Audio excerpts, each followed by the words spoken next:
Olá, boa noite. Sejam todos bem-vindos hoje a mais uma live aqui na Escola Superior de Direito Municipal. Hoje vamos ter um convidado, que é o professor Guilherme Goulart. Deixa eu convidar.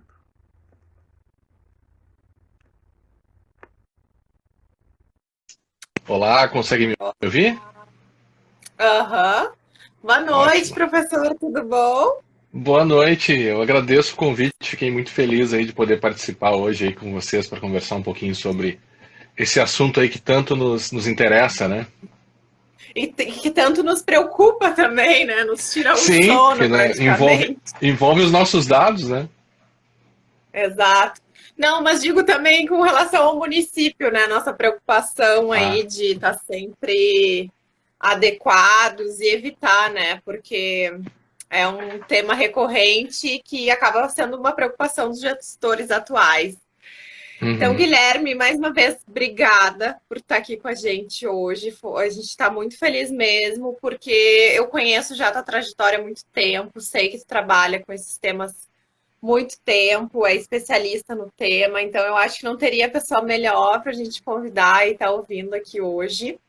Como eu te falei, professor Guilherme, esse é um tema que a gente é a nossa pauta, né? A gente eu sou Uhum. procuradora do município. Essa nossa escola é para procuradores, não só do nosso município, como também de vários municípios do Brasil. E a gente está tentando se adequar, a gente está fazendo a nossa parte, a LGPD já está aí, mas a gente tem também limitações financeiras, recursos humanos, entre várias outras limitações que acabam, às vezes, impedindo uma boa adequação. E aí a proposta era justamente tu nos passar, assim, algumas dicas, orientações também da tua experiência. Vou só te apresentar Uhum. aqui rapidinho. O Guilherme é doutor, né, em Direito pela Universidade Federal do Rio Grande do Sul, também é professor e é consultor e advogado na área de Direito Digital.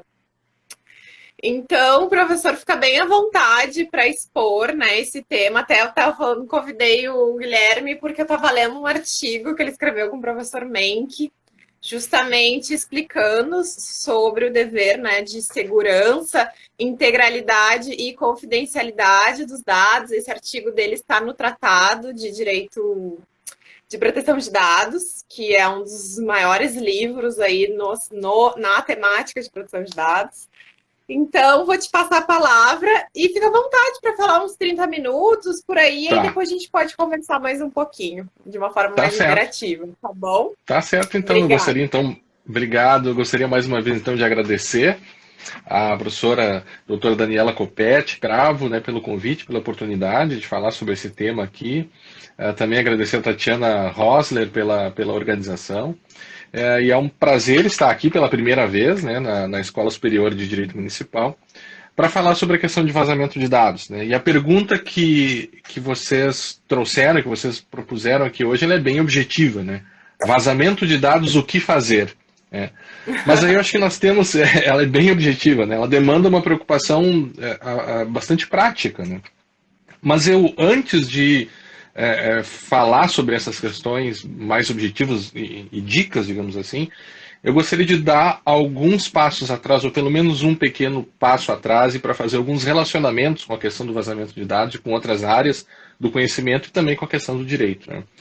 É, o tema de vazamento de dados especificamente, ele é um tema que já é estudado há muitos anos pela ciência da computação, numa sub-área, numa disciplina dentro da ciência da computação, que é a segurança da informação. Então, o que a segurança da informação faz? Ela visa proteger os atributos da informação, de maneira geral, né? E a gente sempre acaba falando em certos atributos, aí, confidencialidade, integridade e disponibilidade. Portanto, de maneira geral, quando eu tenho um incidente de segurança da informação, necessariamente eu terei uma situação que pode tanto ser intencional, como pode ser não intencional, né? Ou seja, pode envolver a ação de um ator malicioso que invadiu um sistema buscando obter certas informações, ou até mesmo apagá-las, ou até mesmo alterar a integridade delas, ou seja, modificando aquelas informações para lá fazer constar uma informação que não constava, ou ainda buscando fazer uma modificação na autoria daquela informação. Então, tudo isso é visto como um incidente. A questão dos vazamentos, ela está muito mais relacionada com os aspectos ligados à confidencialidade. Porque um dos aspectos da proteção de dados é justamente a proteção de certos dados que dizem respeito a nós próprios, a nós mesmos, enquanto titulares de dados, dados esses que podem ser protegidos do conhecimento externo pela proteção do atributo da confidencialidade, né? E esse tema, ele também é muito importante, porque toda vez que há um vazamento, ou seja, um dos tipos, possíveis incidentes de segurança que a gente se preocupa, mas toda vez que há um vazamento, ele vai representar de maneira cabal, derrubei aqui, mas ele vai representar de maneira cabal para o mundo externo que aquela instituição, que aqueles agentes de tratamento muito provavelmente violaram a lei. E essa é uma questão interessante porque, diferentemente do que ocorre com outros tipos de incidentes que envolvem dados pessoais, outros tipos de incidentes não são tão facilmente reconhecíveis pelo mundo externo. Então, imaginando uma instituição que chega lá e começa a tratar os dados dos contribuintes, por exemplo, de maneira incorreta, armazenando aqueles dados por mais tempo do que a lei manda, por exemplo, isso não é tão facilmente assim perceptível, tanto para as outras instituições como para os titulares. Agora, quando há um vazamento, é uma demonstração cabal, ou seja, se trata aí, e o vazamento ele acaba publicizando uma ilicitude ou publicizando um comportamento. Claro que não é sempre ilícito, né? Você pode ter outras situações, mas basicamente, quase sempre eu diria, é que ela vai sim estar publicizando e agindo contra si mesma, né?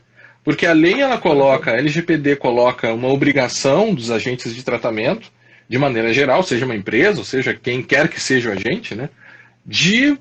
A depender das circunstâncias e quando elas sejam graves ou que possam causar riscos para os titulares, ela tem que comunicar.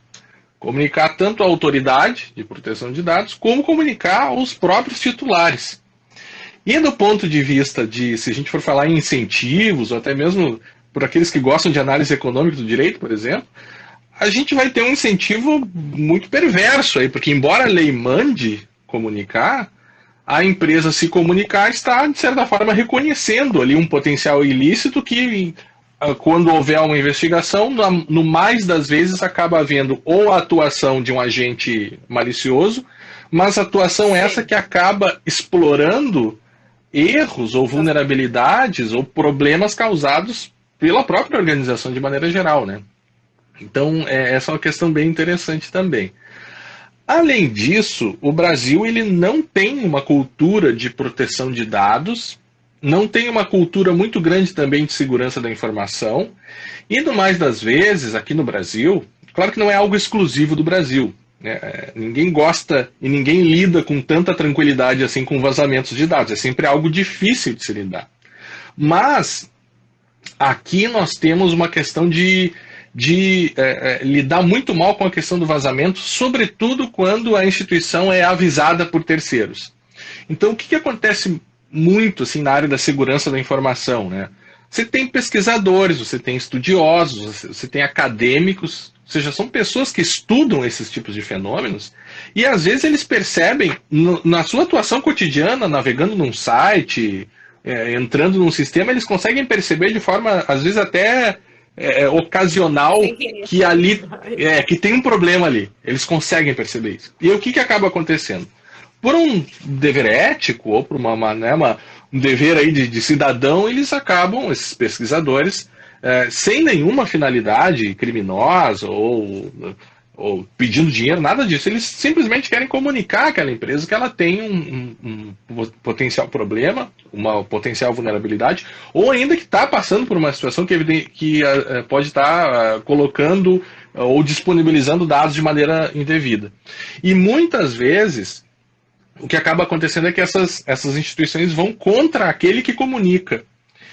E isso é muito grave, porque acaba se criando um estado de coisas que os pesquisadores e pessoas que poderiam contribuir com a melhoria de maneira geral da segurança de todo o ambiente acabam ficando com medo eles ficam com medo, porque já vimos situações de banco que um correntista descobre que tem um problema, avisa a equipe de segurança do banco e a equipe de segurança diz para ele, mas como é que você sabe que esse problema está ocorrendo? Você está envolvido?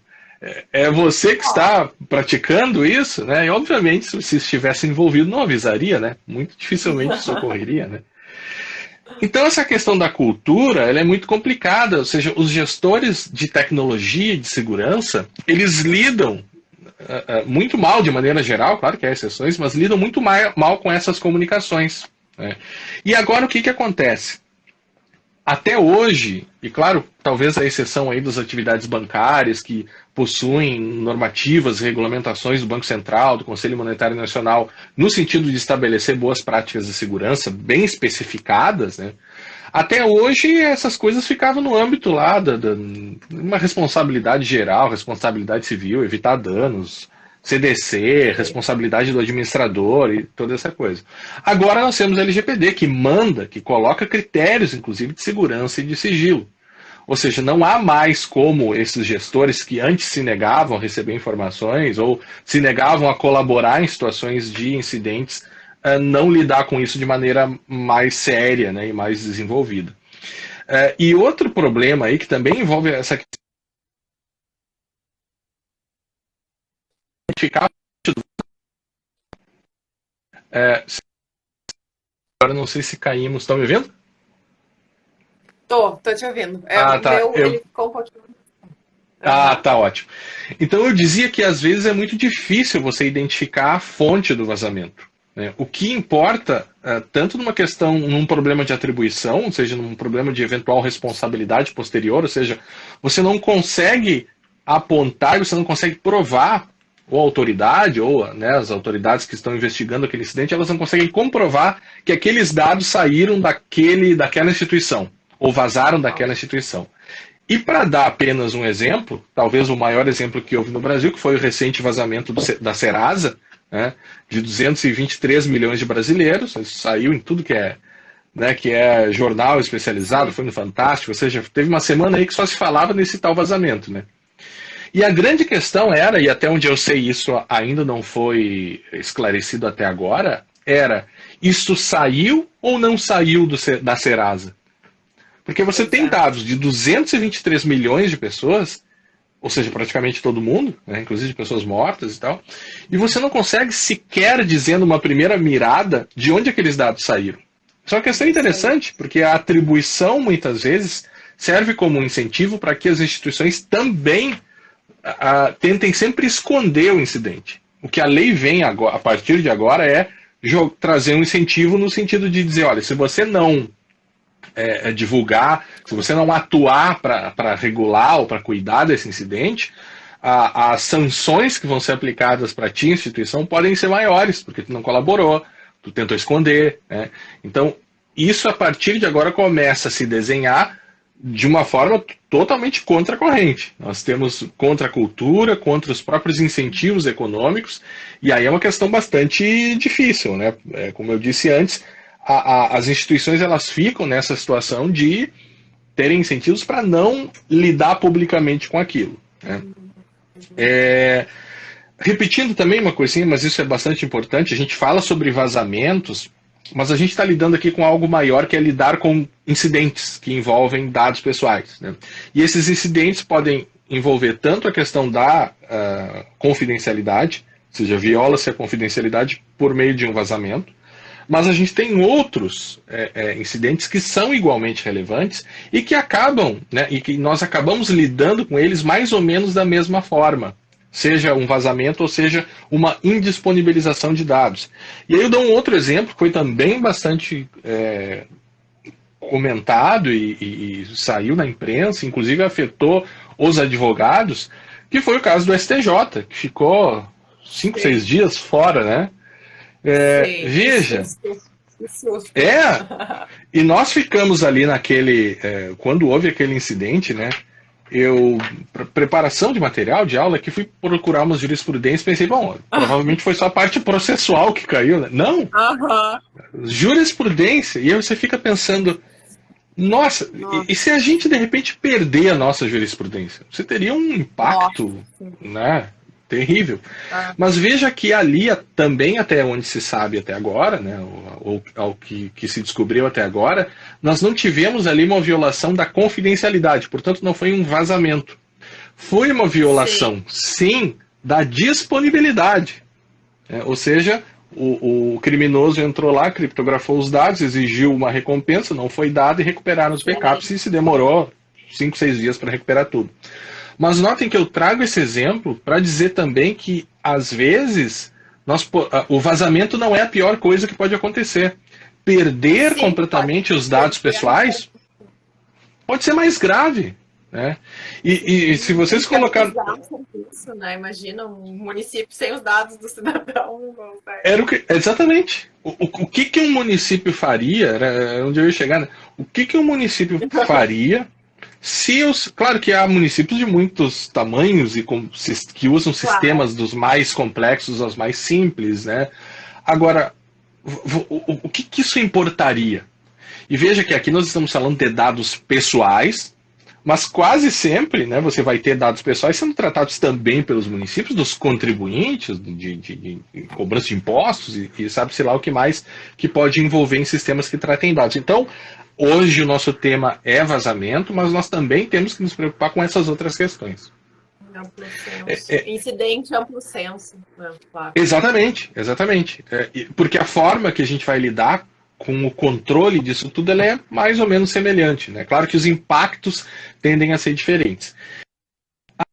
Sim, antes da gente saber o que fazer, um passo preliminar também é que nós precisamos estar preparados para reagir a um incidente. E isso a segurança da informação, também, como eu disse antes, já estuda há décadas. Nós temos, inclusive, normas 27002, 27701, que falam, entre outras coisas, sobre a tal que esse pessoal chama de resposta a incidentes. E o que é a resposta a incidentes? É você realizar um processo de preparação, quase como se fosse um protocolo, digamos assim, que você vai cumprir no caso de haver um incidente. Então você tem uma política de segurança e, aliado a essa política de segurança, vai existir uma política de resposta a incidentes. Que vai regular desde coisas muito simples, como procedimentos de quem comunicar, como registrar, né? E também o que fazer a depender da criticidade. Né? E quando a gente começa a falar em vazamentos, eles podem ocorrer, como eu disse, por meio da ação de um ator, de um criminoso mal intencionado, que vai explorar muitas vezes vulnerabilidades humanas, né? Ou até mesmo falhas de trabalho mesmo. Né? Uma coisa que acontece muito comumente em empresas é nessa época de imposto de renda, né? Você precisa daquele formuláriozinho lá, daquele relatóriozinho dos seus ganhos para o imposto de renda. Declaração de rendimentos. A declaração, né, de rendimento. Então, o que acontece às vezes? A grande maioria das empresas não controla, não dá muita bola para isso. Então, nós, na nossa empresa, nós já testamos isso. O meu sócio ligou pedindo o meu e eu liguei pedindo dele, e nós conseguimos obter um do outro esse relatório. Note que isso é um incidente de segurança que envolve a violação da confidencialidade, porque a gente está falando aí de sigilo fiscal e tudo mais, né, bancário, e usa ainda o acesso por uma pessoa não mal intencionada, mas que explorou uma falha de organização interna, ou seja, o responsável, o atendente lá, ele deveria pedir pelo menos alguma confirmação, data de nascimento, né, um e-mail cadastrado para que qualquer pessoa não ligue para lá e obtenha um dado. Ou seja, isso é um incidente também de segurança, também é um vazamento, claro que daí numa escala muito menor, de uma pessoa. Né? É diferente você ter um incidente que envolveu o vazamento de dados de uma pessoa de 200 milhões. E isso a gente trata quando a gente estuda impacto. Né? Vão variar também. Ou seja, é saber estar preparado com um protocolo de atuação escrito, dizendo tudo que vai ser feito no incidente. E aí partindo para as medidas objetivas. Né? Uma outra coisa é que nem todo incidente ele vai implicar numa violação LGPD. Eu posso ter um incidente no qual não houve o vazamento de dados pessoais, e aí, claro que a instituição vai ter que se preocupar, mas não por conta da LGPD, por conta de outros normativos, outras legislações que vão se aplicar àquele caso. Agora, em relação à LGPD, e por conta das próprias boas práticas de governança e de segurança que a lei coloca, é necessário que todos os incidentes, até mesmo aqueles aparentemente mais desimportantes e mais simples, é necessário que eles precisem ser registrados, adequadamente registrados. Por quê?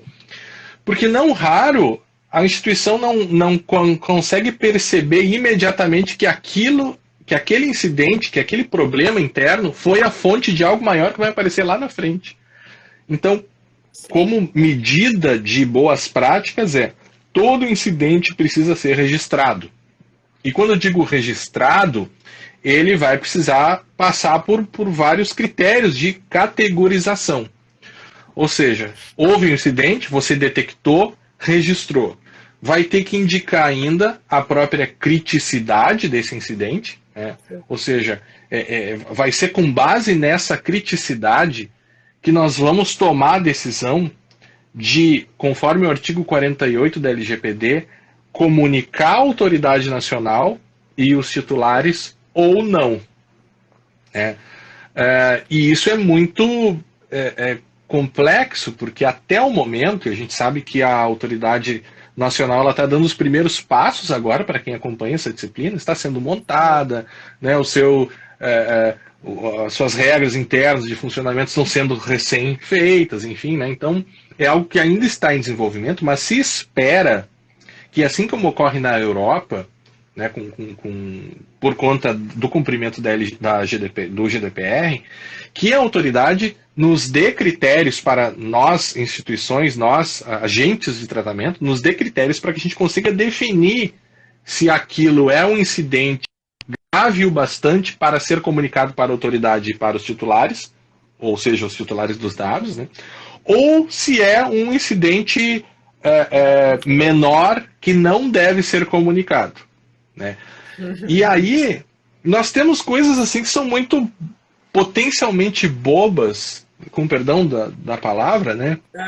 Mas a perda de um notebook, ela pode sim ser um incidente de segurança que se lá dentro você tiver dados pessoais, e a depender da quantidade de dados pessoais que estiverem lá, e a depender do tipo de informação que eles refletem sobre a pessoa, ou ainda se forem dados sensíveis, e a administração pública às vezes lida com dados sensíveis dos contribuintes, dos administrados, né? Nós podemos ter a situação de que se esse computador não estiver criptografado, por exemplo, aquela coisa de botar a senha para ligar o computador, né? Se ele não estiver criptografado, eu tenho potencialmente um incidente que precisa ser comunicado. Agora, se aquele notebook não contiver dados pessoais, e ainda mesmo que esteja criptografado com uma senha forte, precisa de um token para ligar, né, possa ser apagado à distância, tem softwares que fazem isso, né, se ele conecta na internet, ele se apaga, enfim. Uhum. Então, aí poderíamos estar diante de um incidente que não precisa ser comunicado. Mas é possível estabelecer critérios. Né? Então, a primeira questão é que, a depender da criticidade, nós teremos que fazer certas comunicações. Né? E aí o que pode acontecer se a instituição não comunicar na ocorrência de sanções, a sanção ser elevada por conta da não colaboração do envolvido, né? Ou seja, ele não está cumprindo com as regras de boas práticas de segurança, né? E aqui, quando vai falar sobre as sanções, né, inciso multa, ele fala que a cooperação do infrator é um dos critérios para se estabelecer os parâmetros das sanções, né? Então, alguns falam a lei deveria estabelecer, na verdade, não é punições, mas sim critérios que a façam de fato colaborar. Ou seja, quem colaborar, na verdade, não vai pagar multa nenhuma ou algo assim. Né? Porque se a gente for levar em consideração aquilo que a gente viu antes, que a depender do tipo de informação que vazar, pode ser impossível você relacionar o vazamento com a instituição, ela tem todos os incentivos para não divulgar, né? Até antes de eu continuar, se você quiser fazer alguma intervenção, ou se já tiver alguma Não, pergunta, não, pode. fique bem. Vá me avisando que senão eu vou seguindo aqui, É, tá, Dani? essa questão do que é grave ou não para comunicar, eu acho que é uma das piores, assim. Porque imagina, não é só tu comunicar a própria NPD, mas tu chegar para o titular, né? Então tu tá dando uma carta para ele ingressar com uma ação contra ti, Exato. né?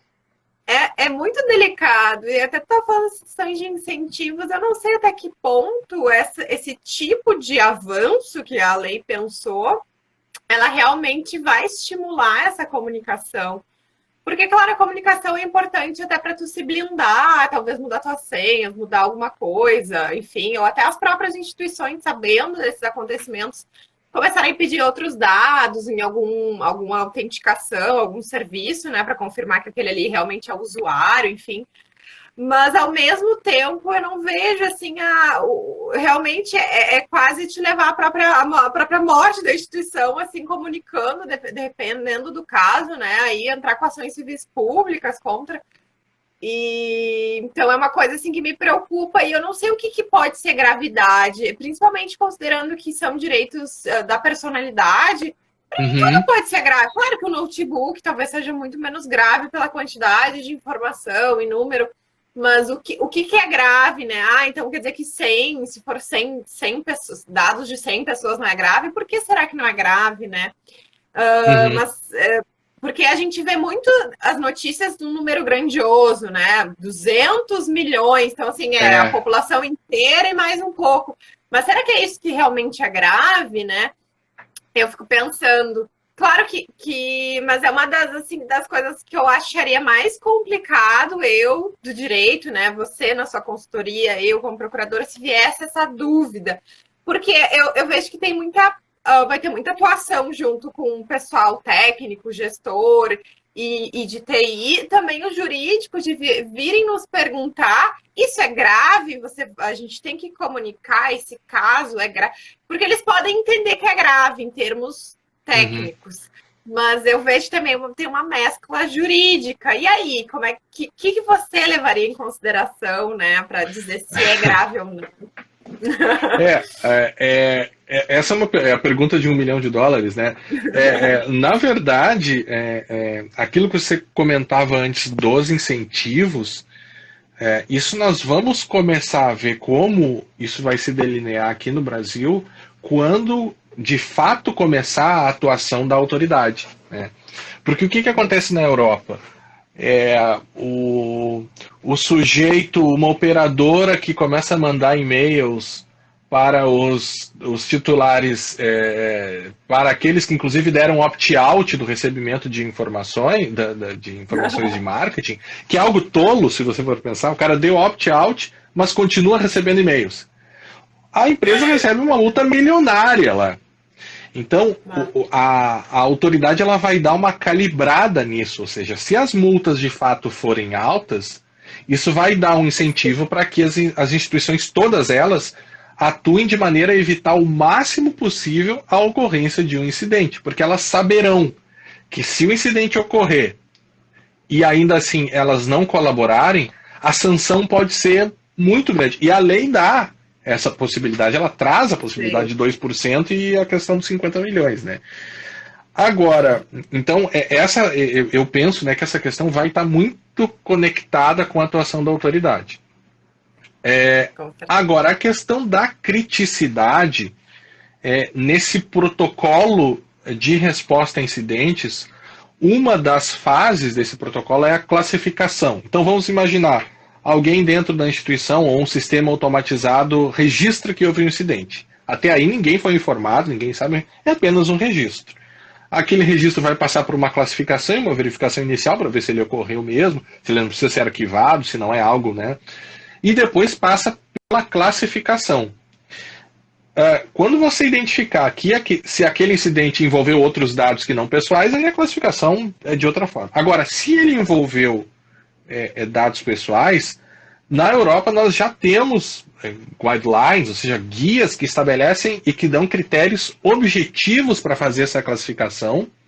Critérios esses que passam, inclusive, por fórmulas. Não dá para trazer aqui, enfim, mas você tem uma fórmula no qual você tem uma série de critérios e cada um desses critérios recebe uma pontuação, né? E aí eles vão ter o incidente vai ser classificado de 0, no mínimo 0 e um pouco mais de 4 lá, ou acima de 4. Então, se for 0, ele é completamente, ou menos do que 1, ele é muito incipiente, ele seria muito desimportante, ele seria muito insignificante e, portanto, não precisaria ser informado.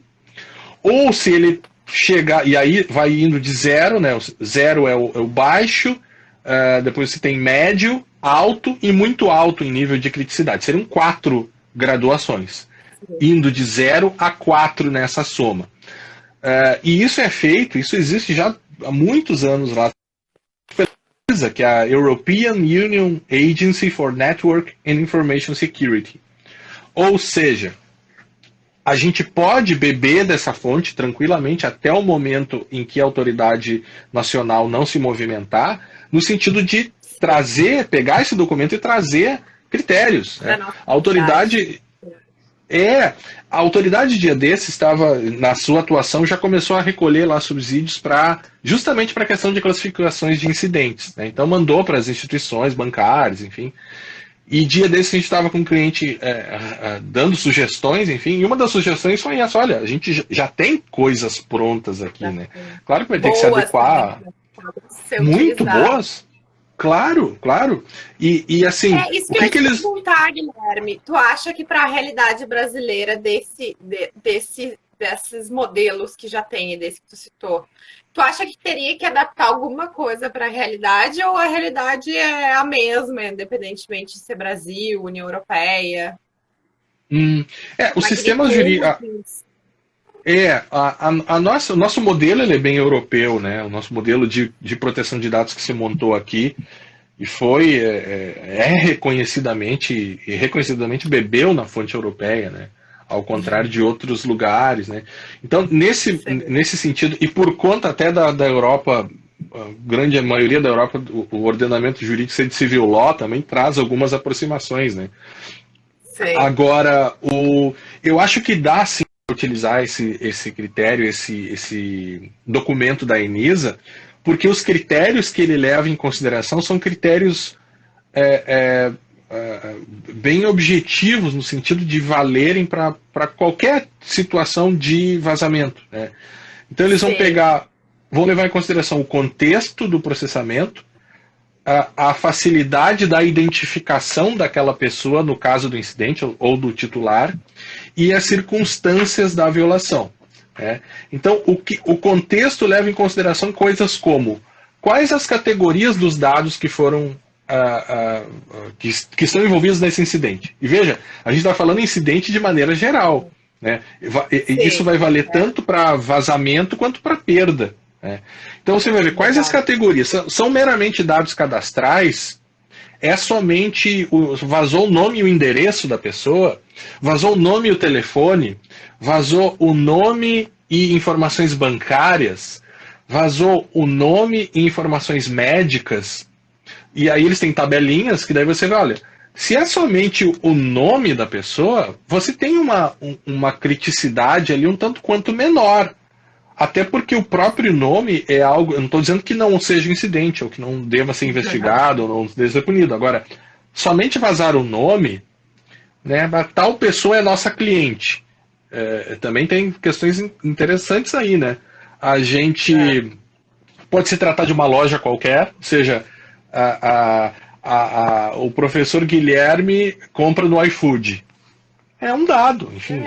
Agora, a depender do serviço, essa conexão de eu ser cliente ou eu estar naquela circunstância pode querer dizer, revelar uma série de coisas. E no âmbito do setor público, pode revelar a própria participação em políticas públicas, né? Pode revelar uma situação de vulnerabilidade, pode revelar uma situação de... Uma coisa agora da pandemia, armazenamento de nome de doenças compulsórias. Também. Mas eu me lembrei, tem um caso da manteiga, que foi, parece que todo mundo fala, o caso da corte alemã lá do censo, mas antes Teve o caso da manteiga na Alemanha, que a pessoa era beneficiária de um programa assistencial que dava manteiga para famílias pobres, e ele não queria ser identificado. E se Aham. fosse por meio de um número que ele recebia a manteiga, que era um programa assistencial. Então, exatamente, bem como Interessante, você né? estava querendo dizer. É. E Viu? tudo a ver Que às com vezes, a. exatamente, se tu revela que ela participa de um programa, talvez tu esteja indicando a classe social, que pode vir até ter fins discriminatórios, que aí entra dentro de um Ah, dado sensível. e aí é uma coisa que às vezes quando a gente fala em dados sensíveis, né? Que é uma coisa que a nossa lei não coloca, que se você for pensar é algo interessante, né? A lei não coloca como dados sensíveis dados que possam ameaçar a vida da pessoa. Então, não é esse o aspecto que a lei trata. Ela vai tratar da acessibilidade no sentido de revelar mais informações para ela. Né?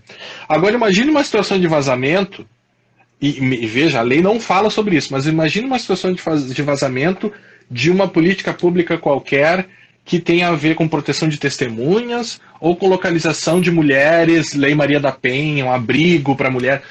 Ou seja, além de uma questão de proteção de dados, que é relevante, é o tema que a gente está tratando aqui, isso pode culminar, e claro, eu estou colocando um exemplo absurdamente extremo, né? A gente está falando aqui de estabelecer critérios, né? Mas note que Sim. o perigo, perigo de vida pode ser um critério. Porque a partir do momento em que as atividades vão sendo digitalizadas e a partir do momento que a própria administração pública, a partir do momento não, a própria administração pública há muito e muito, muito tempo, né, se utiliza de tratamentos de dados pessoais, mas vai ficando cada vez mais intenso, né? Claro, com a E digitalização também. cada vez maior, mais atividades sendo prestadas, né? Mais possibilidades. Hoje a gente tem um aplicativo que eu uso sempre, que você aponta lá da Procergs, né? Você aponta para o produto e ele diz qual o supermercado que está mais barato aquele produto. É interessante, você fica, né? Hoje a gente até não vai muito mais ao super por conta da pandemia, mas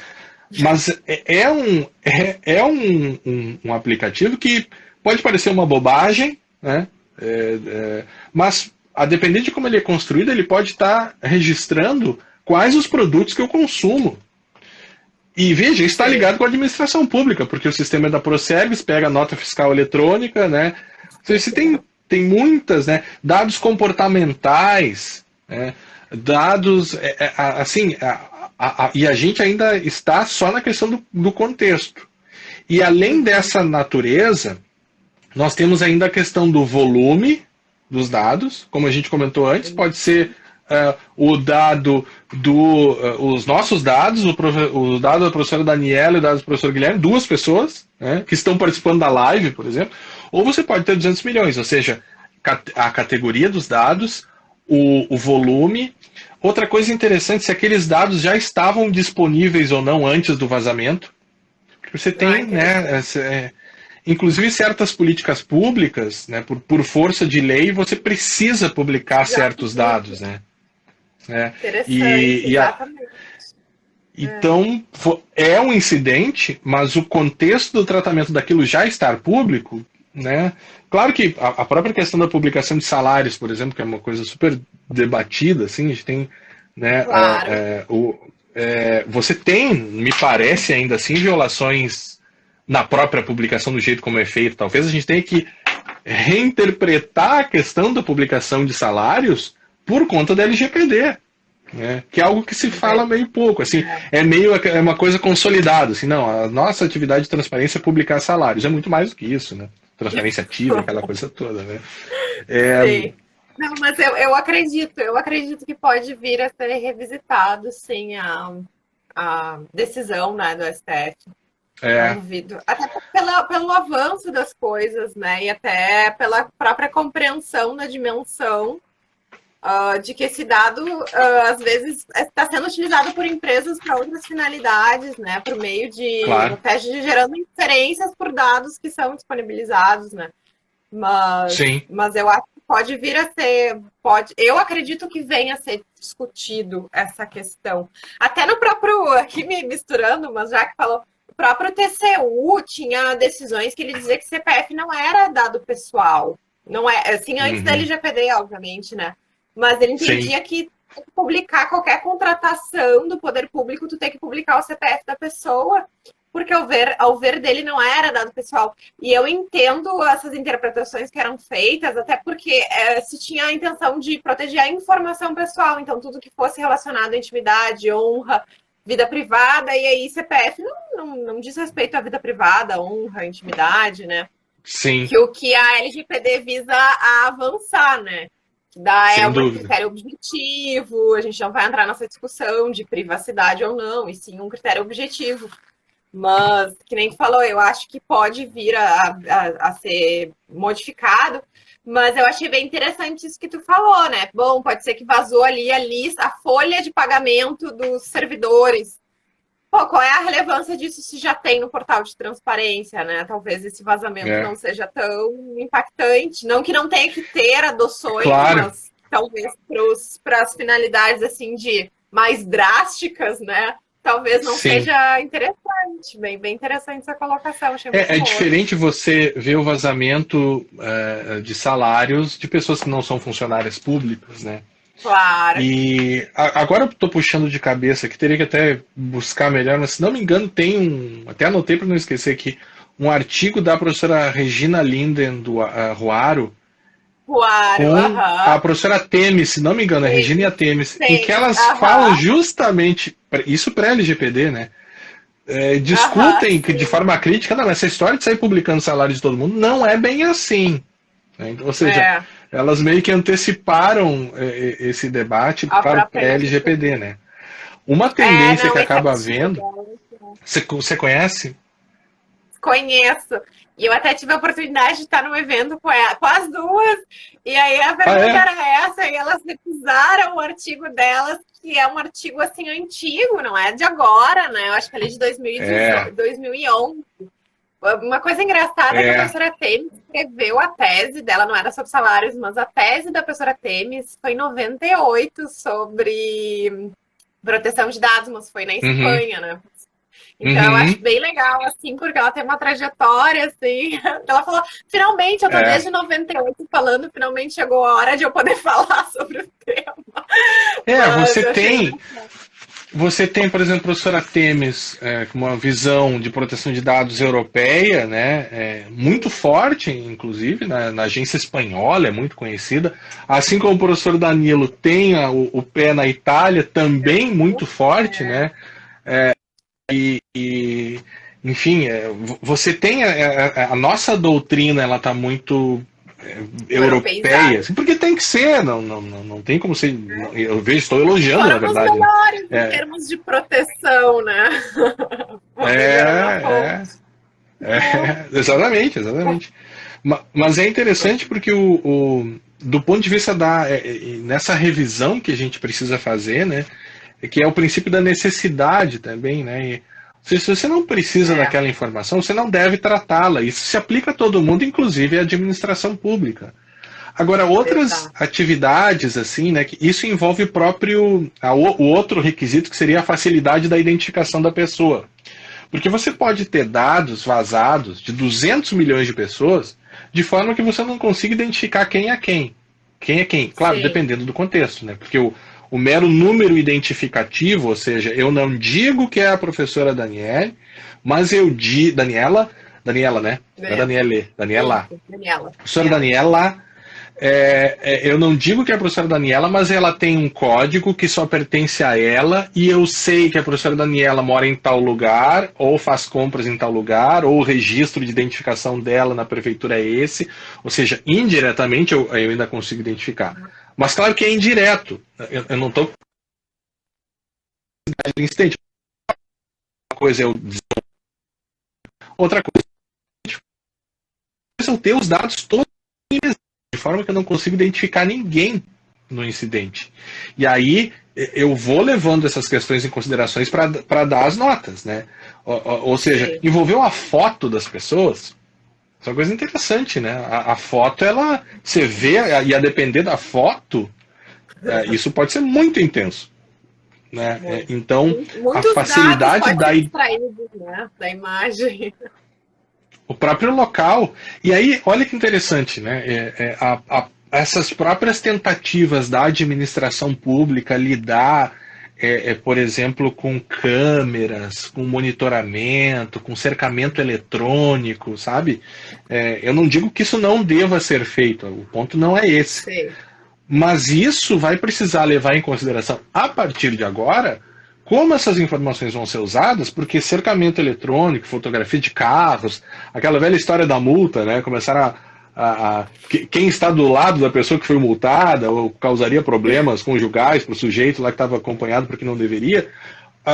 Note que será que será que nós não precisaríamos tratar também esse tipo de dado com um cuidado maior, revisitar a forma como nós vamos abordar esses dados e ainda, a depender do contexto, você identifica as pessoas em filmagens, né? Sim. Então, como a gente vai ter que calibrar também essa questão da necessidade, né? E depois, o último Sim. critério que eles trazem é a circunstância da violação, que daí é aquilo, qual o atributo que foi violado, né? Foi violado a confidencialidade, a disponibilidade ou a integridade, ou ainda a autenticidade, né?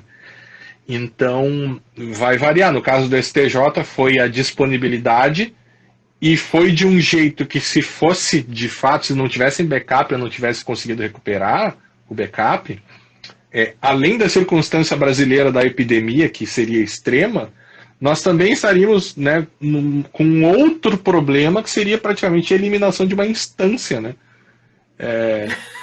O que você faria? O que você faria? Eu fico pensando que tá bom, acabou. Como é que você vai resolver esse problema? Agora, joga isso para um ente público, né? A depender da atividade, você pode parar, sei lá, de funcionar um posto de saúde, né, para pensar no arrecadação do PTU no início do ano, imagina.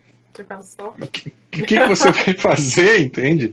Então, o vazamento, ele é importante, obviamente, mas, ao mesmo tempo, esses instrumentos que a gente tem, e aí a coisa você comentou muito bem antes, Daniela, não é só um problema jurídico, né? E aí nós, sobretudo quando a gente começa a ver aquelas questões, quem vai ser o encarregado, quem vai ser o DPO, né? Tem que ser o advogado, tem que ser o cara da TI, tem que ser o cara da segurança, tem que ser o cara do compliance. Na verdade, você vai ter que ter um tipo de interação agora do jurídico com as equipes de segurança e equipes de TI que talvez nunca houve. Ou seja, vai ter que ter uma sinergia agora muito... Porque a gente do direito, a gente sempre ficou longe desses debates, né? Essas coisas chegavam até nós de maneira muito indireta, né? Consultas muito assim, longe. Preconceito, às vezes, até, né? Assim, com um certo olhar estranho. Sim, porque se você for pensar, são mundos muito diferentes, né? E que você tem esse estranhamento, porque são, até agora... né, são mundos muito, muito diferentes. O meu sócio, por exemplo, ele é da ciência da computação. Porque nós chegamos no momento, a gente precisa integrar justamente essas competências para poder fazer certos diálogos, porque nós também, cada um tem as suas limitações na área do outro, então acaba se completando. Agora, isso precisa acontecer, e uma das atividades práticas, né, ou seja, vamos fazer a implementação da LGPD, né?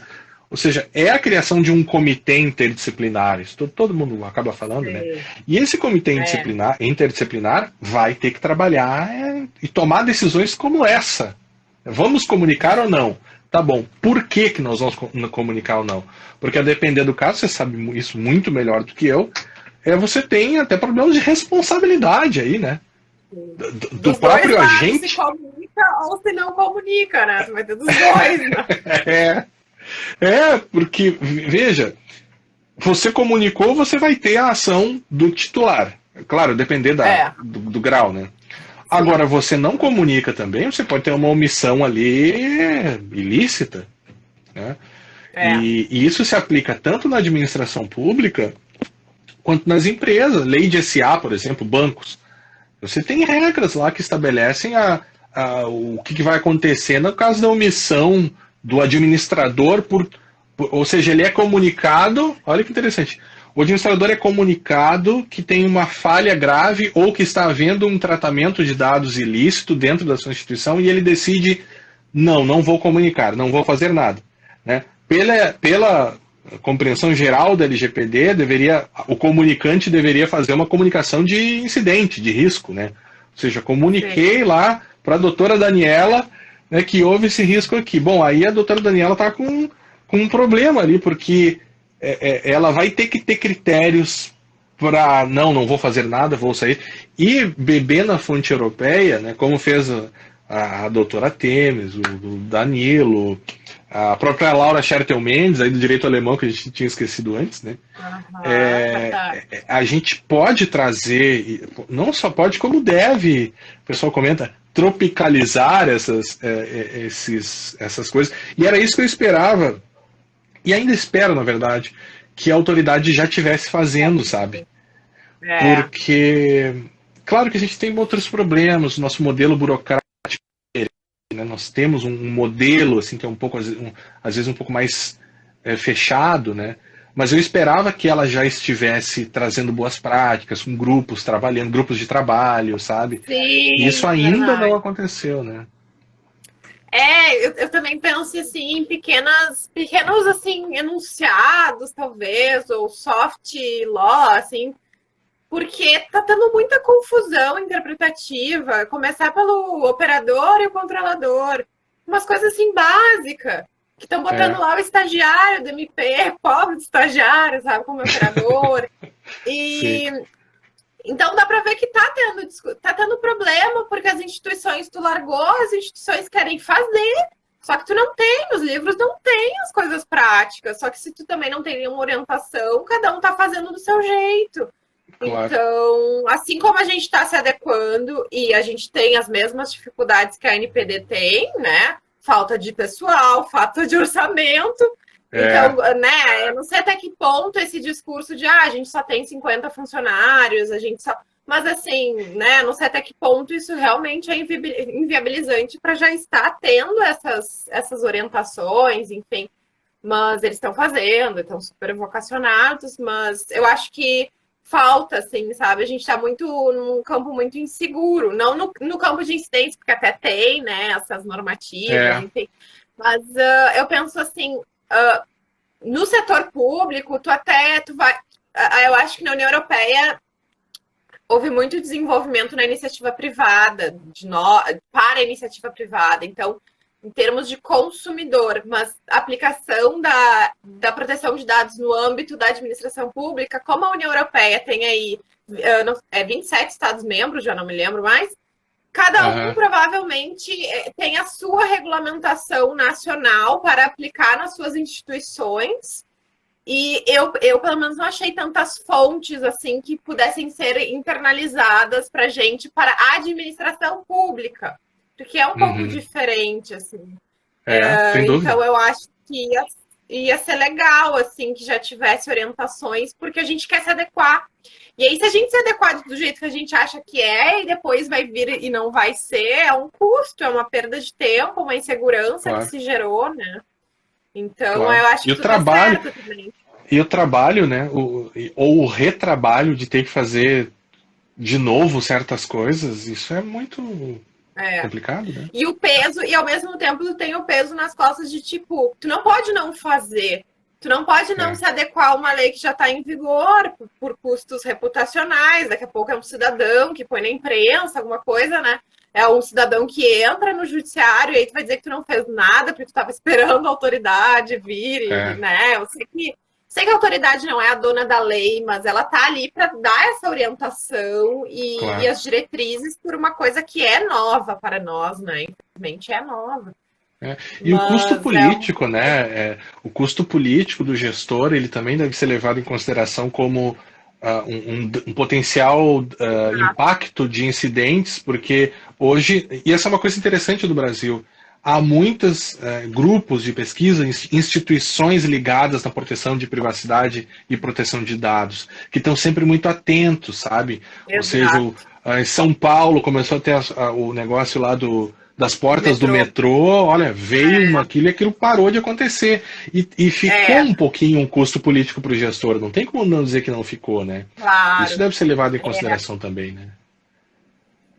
exatamente. E às vezes eu acho que nem é de má fé, assim, sabe? Às vezes é até, às vezes é um pouco inocência, assim, do poder público na gana de fazer alguma coisa, né? Porque, assim, de tentar melhorar o serviço, não nesse caso em específico, até porque tinha uma atividade econômica, né? Que ficava ali, a É, propaganda era conforme a imagem que ele capturava, se a pessoa estava triste, isso, feliz, não era uma coisa assim. isso, exatamente.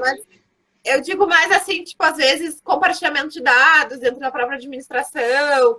Ah, tu precisa ali fazer alguma coisa, não tem contato com o cidadão nunca, tu precisa atualizar, nunca vai atualizar o cadastro dele, como é que tu vai fazer?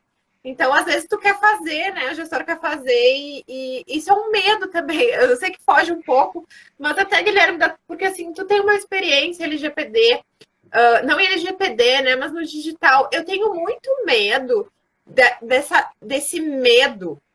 Que nem a gente tem o direito administrativo do medo, tudo é Uhum. improbidade, tu não pode fazer mais, sabe? O servidor Aham. está sempre com medo. E eu tenho um pouco de medo de estudar LGPD, até por oportunismo, não posso fazer porque a LGPD proíbe. Não, mas e aí nada pode, sabe? Tu fica assim, qualquer coisa que tu vai fazer com dado pessoal, tu já, ai meu Deus, será que eu posso, sabe? É, Até se tu pudesse dar uma mensagem assim, ao meu ver, a LGPD não vem impedir o uso dos dados, o não, compartilhamento, o uso para políticas públicas, mas desde que respeite alguns direitinhos básicos, né? Os princípios, cuide desses dados. E eu acho que isso também, né? Esse terror, a fiscalização, não pode fazer, eu acho que também é um perigo, né? Que a gente pode também cair e acho. barrar o próprio desenvolvimento da tecnologia.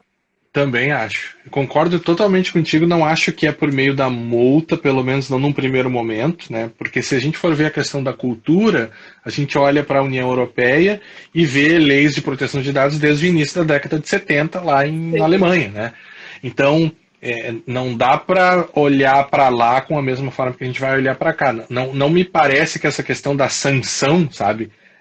Ou seja, você Aham, gerir dados pessoais do ponto de vista do poder público, da NPD atuando somente como sanção, não vai funcionar. Por isso que na sim. União Europeia também, embora as sanções sejam muito altas e muito importantes, ao mesmo tempo você tem todo um cabedal de normas e de orientações que É, cerca tudo isso e que você consegue. Você tem eu gosto muito do exemplo francês da Comissão Nacional de Informática e Liberdade deles, lá da lei de mesmo nome. Você tem um guiazinho para pequenas empresas se adequar ao GDPR. Olha que interessante. Você gente. tem uma pequena. Você tem o sujeito tem a mecânica dele, ele pega o guiazinho lá e beleza, cumpre o guiazinho, deu, ele está tranquilo. Né? E Beleza. isso a Ah, gente legal. falta, né? E realmente isso é verdade, né? A quantidade de orientação que tem, até pensando no antigo artigo 29, É, são milhões de orientações, né? São muitas. Claro, aí tu poderia dizer, mas tu pode buscar orientação na União Europeia, mas eu tenho um certo receio, porque tem algumas partes da LGPD que ficou diferente, que é diferente a redação, e às vezes sim. até a gente se confunde, acaba se confundindo. Então, eu não sei até que ponto assim, seria desnecessário ter regulamentos próprios para a gente, à luz das nossas realidades. Eu acho que sim, vale a pena. Eu acho que precisa. Eu acho que só com as normas de lá, tirando em alguns casos, por exemplo, de incidentes que eu acho que cabe perfeitamente, mas nem todos os outros vão estar tão facilitados, né? E tão adequados à nossa realidade, realmente. É. Eu não sei até que Até a ponto, própria. considerando a nossa educação maioria da população, né? Tu não pode comparar também a educação de um Claro. mecânico na União Europeia, né? Na França, que é um Sim. profissional, às vezes eles têm qualificação super técnica, muito boa, do que os nossos aqui pequenos empreendedores que, infelizmente, né, talvez nem consigam compreender essas orientações, né? Eu acho que isso também tem que ser sopesado, Sem dúvida. Sem dúvida. infelizmente. Lá e a própria a mudança do nome das traduções, nesses dias eu estava com um livro italiano E aí lá pelas tantas me dei conta que, eu não vou lembrar exatamente qual era o termo, mas ele usava de controlador e operador, usava termos Aham. muito diferentes, assim, que dava a entender que parecia que ele estava falando do titular, mas ele estava falando do controlador, sabe? E aí levou um tempo, não fui Sim. ver as Ah, traduções e tal. Então, é também algo que você precisa acompanhar, né? Não é tão simples assim. Ainda mais termos sim, que dentro do próprio português a gente se debate para entender às vezes, né? E se é confunde às verdade. vezes.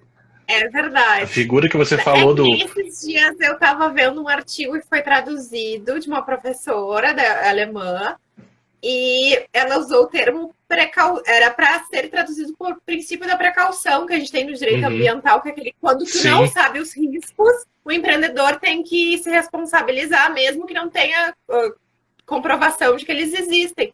Diferentemente da prevenção, que tu sabe que o risco existe e aí tu faz alguma medida para mitigar aquele risco certo. E eles queriam aplicar isso na proteção de dados. E aí foi traduzido para prevenção, mas eu tenho certeza que era da precaução, em termos era daqueles que tu não precaução. conhece, mas que mesmo assim. E aí veio na tradução prevenção. Então, essas coisas também, né? Tem o Lost in Translation que fica um Sim. pouco, né? Nada é tão perfeito, né? E E aí, muda a completamente nesse teu exemplo, né? diferença se é prevenção ou precaução, porque a responsabilidade é diferente, vai estar se responsabilizando até por danos que tu não sabe que eles existem ainda. Então, pode inviabilizar a responsabilidade.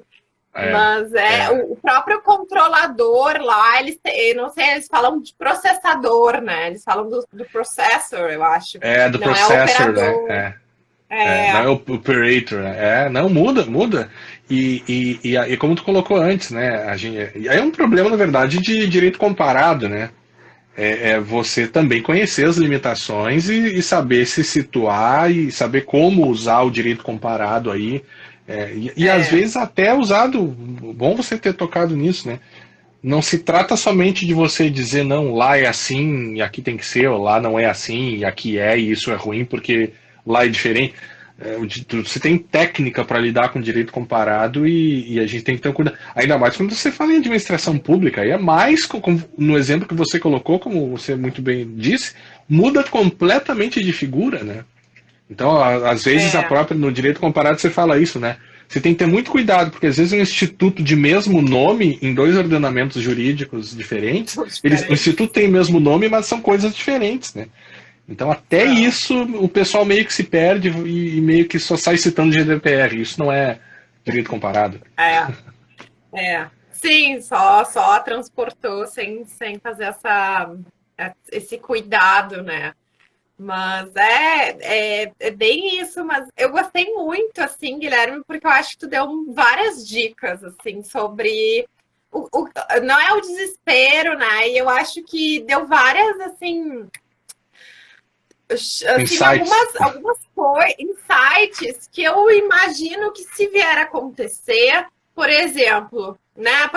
Não vou pensar no meu caso, vou pensar aqui em algum colega que está assistindo, que é lá da Uhum. Procuradoria, lá do Mato Grosso do Sul, vamos supor. Aconteceu um incidente, geralmente, né, a mídia liga, diz, olha aqui, fiquei sabendo, teu site tá aqui, tá vazando. Eu acho que essa live já ficou várias assim caminhos, né? Talvez pegar esse documento, né, que tu mencionou, fazer esse cálculo, porque olha como é uma forma de tu se preservar, seja o procurador, seja o gestor, seja o de TI. A gente aplicou a fórmula deu tal resultado. Ela dá um número, assim, ela dá Dá um por número, número. a escala é de Dá um número. número. De 1 a 4, A 0 a 4. escala a escala deu tal. Não cabe a mim, né? Eu digo, olha, deu esse número, que eu vou pegar o subsídio, provavelmente, da TI, que vai me dizer, vai fazer o levantamento ali, numérico, de quantos dados tinham, quantas pessoas.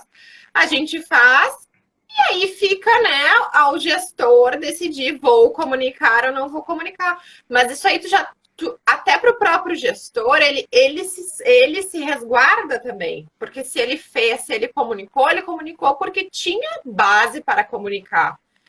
É. Então, foi muito bom, assim, eu acho que é isso que a gente precisa, né? Assim, esses critérios, essa objetividade, até porque nós do direito a gente fica às vezes com um monte de minhoca na cabeça e Sim, a sim. coisa E nem era se tão acontecer assim. tal coisa, né?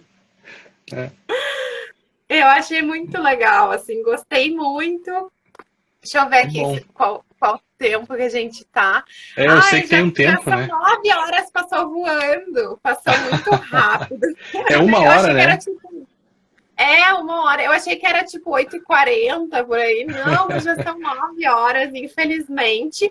E, Guilherme, eu queria te dizer, essa live fica aqui no IGTV, então provavelmente as pessoas vão poder assistir depois. E também Tá, fica no YouTube da escola. tá. Então, tenho certeza que vai ser muito útil no futuro, né? Quando alguém Que tiver bom. aí algum problema, pode, pode. E o Guilherme já deu todo o passo a passo, né? Já não precisa nem ele já sabe o que fazer, já deu aí a consultoria, mas óbvio Que que legal. sem desmerecer, Sim, mas eu não, já claro, claro, consultoria muito mais profunda, mas assim já tá, é fácil, né? A gente já consegue caminhar um pouquinho. claro. E só agradecer mais uma vez pela oportunidade de te ouvir, pela tua disponibilidade. Sei que a agenda é ocupada. A gente está na pandemia, mas cada vez a gente tem mais coisa, né? É, Impressionante. Não tem tempo livre. Sei é, também dar aula em vários dias, né? Então, muito obrigada. eu agradeço mais uma vez, né, Daniela, pelo convite, pela lembrança. Você sabe que eu sou um fã teu e poder conversar Imagina. contigo esses temas aí me deixa muito feliz e vim hoje com muita felicidade. Se quiserem me chamar novamente aqui para a Com Escola certeza. Superior, eu retornarei também sempre com bastante felicidade. Com certeza. Aqueles que Com certeza. Eu acho que estão cortou. tentando em outro momento. Tá me ouvindo Feito, agora? então. Agora sim, Então deu uma tá. cortada. Deu uma cortadinha. Então, pessoal, muito boa noite. Obrigada aqui pelos nossos companheiros aí que estavam nos ouvindo. E mais uma vez, obrigada, Guilherme. Com certeza vamos retornar esse convite, tá bom? Ótimo, Um então. grande Obrigado, boa noite a abraço. todos e a todas. Valeu, tchau, tchau. Tchau.